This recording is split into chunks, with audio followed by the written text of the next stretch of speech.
Hi friends, as promised in my next video, now I'm going to welcome you all to know what are the qualitative approaches and what are the Indian schools of qualitative research. Now we have seen plenty of schools which are available, and I said that that list is not an exhaustive one. It's a very small list that I have showcased to you, and there are plenty of other schools. Now coming back to the Indian schools of qualitative research, I'll start off as per the history or as per the chronology of the development of the research itself. Now, first and foremost, the entire credit goes to the Indian medical schools of Charaka and Shushruta.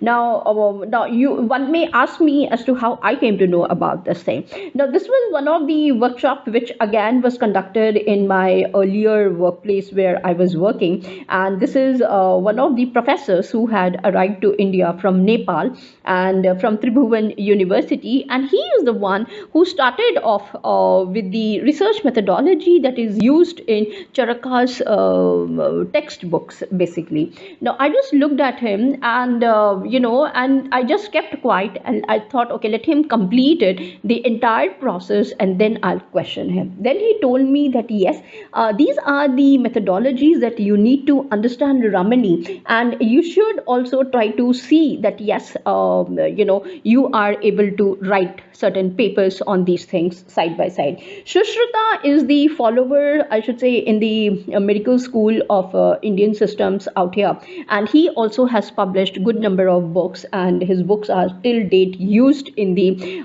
Indian medical schools of Ayurveda and the other schools also, wherein they go ahead and understand as to how he has come up with the research area. Now, apart from these two candidates, I have the Vedic schools comprising of Vedas, and whole literature is available in the form of 4 or 5 Vedas which are present, and one can really learn a lot of things. I never get tired. Whenever I'm getting bored up, I just pick up one chapter or a shloka or mantra which is present over there, and I start thinking about it, and trust me, you can write a lot of them also. Then comes Puranic schools of thought. Now, when I say Puranic schools of thought, I'm talking about the Puranas. And the Puranas, there are so many of them. Again, they are, the methodology which I find that which is the most interesting aspect of this is that they are in the form of the stories. The storytelling process is so popular in India right from this the time when these were written, and you can see that one is able to again focus and learn quite a lot of things which have been described in details for us. Then comes Upanishads. Definitely yes, again the schools were very popular, wherein the students used to learn a lot, and I also since I belong to those area, and I couldn't complete all of them. In fact, I have not even completed any or one of the Upanishad fully also. It's just the chapters that I could do it, and I just have left it. Similarly, after that, this is one of my favorite schools, that is Indian materialism, which is also called as Charvaka school. I have published 2 papers on this, and even one of the journals from UK is asking me to get it republished in one of their journals on communications and networks. So, it is getting published, and it is going to be released in the month of July for me. So, I'm very happy about it. So, here again, I had to do in-depth study, and it was a fabulous thing, I should say. Jainism schools covering both Digambara and Shvetambara are present for us, and again, their methodologies are very, very different because you see, there are 8 varieties of Prakrit language. Now, I'm not going to discuss everything right now. When I come over there, I'll be discussing about it also. Buddhist schools, Mahayana and Hinayana, and the research journey, if one enters into it, is again a very, very vast one. It covers so many schools are there within the Buddhism as a religion, and I'm seeing that some of the universities from America especially Stanford. Again, I'm referring to that. Then I have seen in Massachusetts, one more, and Denver school. I don't know why they have picked up Buddhism as one of the topics. Maybe they are adopting or they are attending certain schools within their country where Buddhism is being popularized, and they have written very good number of papers wherein they have combined Buddhism with management. I'm not talking about the other schools, other domains of knowledge as of now. I'm just focusing on management as a school and how they have applied the concepts of Buddhism into the theories also which are available.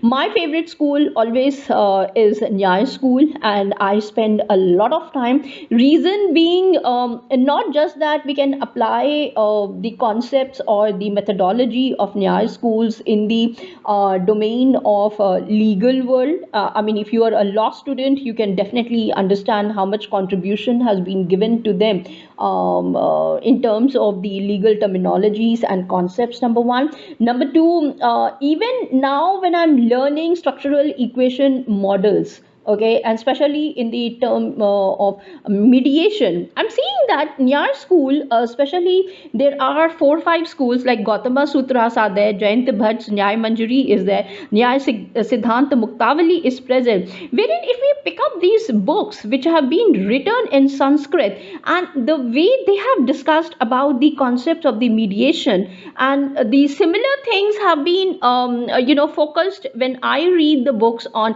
SEM, and especially when they are using these things, mediation concepts over there, and I'm able to understand that the Indian schools have given us far better mediation concepts than what I'm seeing on the western side. So this is again one of my papers which I have presented, showcasing all the 97 models of the mediation which was highlighted to me by Neeraj sir in one of his workshops which I had attended, luckily in the book that he had shown to me. And he told me, Ramni, I mean, not just to me, to the entire gathering who were there, that yes, there are so many ways in which mediation can be looked upon. Now, when I picked up this particular book, and I was reading, I could see that it was not just restricted to 97, there were more than that. So, I have to do the comparative study and get my paper published on this one now. Now, similarly, I have got Navi and though I have been introduced, though I did not focus much on these schools also, and these are the contemporary Nayayikas. Then we have got the Sankhya school of thought. I again have seen some of the papers which have been written in the domain of the, and not only just written but even published in the domain of management, and they have been written fabulously and have understood the manner in which they are utilizing these concepts. Then comes Purva and Uttara Mimamsa schools. Now again, if we have to understand mediation and moderation, this is the better school for me, because it really discusses into depth of what exactly mediation is all about and what is the moderation is all about. So the quantitative analysis which I'm seeing in the western side, I could even see how the quantitative analysis is being done in ancient Indian times when these Mimamsa textbooks were written. So once you pick up, I'll be showcasing those things and you can understand. I think there is one university, this is Makhanlal University in Bhopal, which gives you a scholarship just to do and focus your research work exclusively on the mediation and the moderation tools as described by Mimamsa. And I was talking to the VC sir over there through the telephone, and he was very happy, and he had asked me why don't I visit and look at certain theses which have been written and to complete with my own comparative work also. Vedanta schools are, a lot of them are there, and these are Advaita Vedant and Monism that we call them, and Shankaracharya's schools are also present, and one can understand because this is the most popular school that I can find it out in the domain of management. Maximum of the students of management, if they are being asked to write something associated with the Indian schools of the qualitative research, they definitely focus on Vedant philosophies only. And right now, even I'm seeing that Sharda University, then there are other universities which are focusing, getting collaborated with Isha Foundation or with I should say, with ISKCON, and then they are trying to come up with the skills that have been showcased via these particular schools. Yoga school is definitely there, and I love Patanjali Yoga, and Baba Ramdev is the one who is propagating it. Though the authentic yoga, you can understand through Swami Shivanand's ashram at Rishikesh. They for really focus more. And one, I have seen the Ayurveda and the yogic school present at Kerala, and they do a lot of online courses, and the way they have published some of the works, is fabulous again. And then there is one school present in Tamil Nadu, that is Chennai, and they are also focusing on the yogic school, and the management. The way it has been correlated is the fabulous journey again. Now, similarly, we have Shaiva Siddhanta schools. Now, nobody is doing so much of work in India, though the textbooks are available. I find it only in America that they are focusing and then getting the work published. Now, similarly, we have got the tantric schools also. These ones are the ones which I find it out that yes, they have come up, and they are propagating not so much in India. While attending some of the online webinars, I'm able to see that yes, what they mean and how it is coming. Though being in India, I'm unable to get the contacts within the country. So, through American individuals, I was able to attend some of the webinars, and trust me, being a regular student for them and attending the webinars from past 2 years, they have waived off now the fees for me, and I'm a permanent student for them, and whenever they are. So, again, there's a lot of philosophy, that philosophy as well as the thoughts which are available to us. And one particular channel which you can look up in order to understand how it is being applied is Mind Valley. And even if you are able to see there, they are talking about in order to eradicate certain things, stressful, how to eradicate stress, how to eradicate angerness, how to go ahead with the time management. They are doing a wonderful job. Now, similarly, you can even focus and you can do a lot of qualitative research.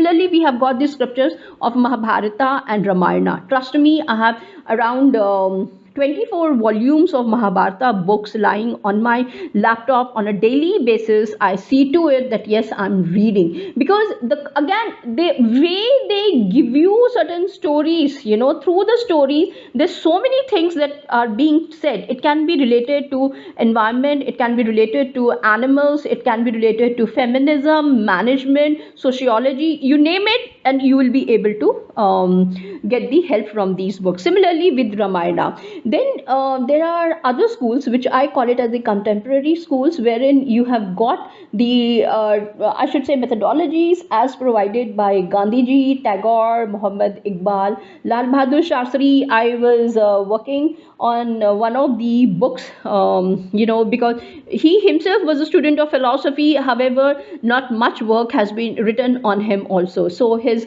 son requested me if I'm able to do it so that it can be given away to the students of the management, because they have their own institute of management in Dwarka in Delhi. So again, looking at the different trends that are being taken care at their university, I should say the institute, we can definitely understand the methodology also of them. Similarly, we have Sri Aurobindo. I love his books and the concept is amazing. Swami Ramakrishna is there, then Vivekanand Swamiji is there, Swami Muktanand is there, Osho, definitely yes, there is so much of literature which is available on Osho, though I'm not being able to grab and understand too many things, but yes, I started reading some of them.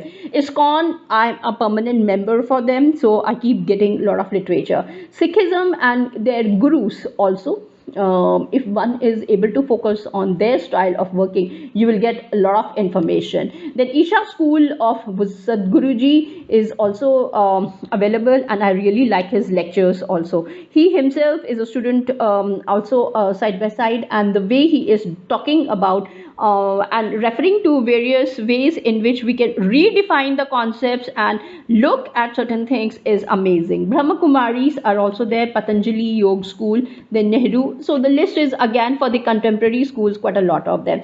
Now, apart from all these things, our Indian languages are rich. So you can pick up the literature which is available from the languages of Sanskrit, Prakrit, Pali, Bengali, Telugu, Urdu, Arabic, Persian, etc., etc., etc. And you can see that yes, a lot of things are also available for us. So I think here these are the certain things which we can see from the Indian schools. Now, to give you a little bit introduction that yes, which I don't know how far I have to enter over that particular area. We have again, I have seen that good qualitative research done through the help of the Chinese literature, Japanese literature, Korean literature is also there, and the tribal or aboriginal. Now, while discussing on the concepts of the data management in my other video playlist, which is there already, I would be associating both of these topics together, and we can see that yes, a lot of work has been done and published also side by side. So I'm going to end up here, and let me come up with yet another video wherein I can discuss more about the qualitative research. Till then, thanks and take care. Bye.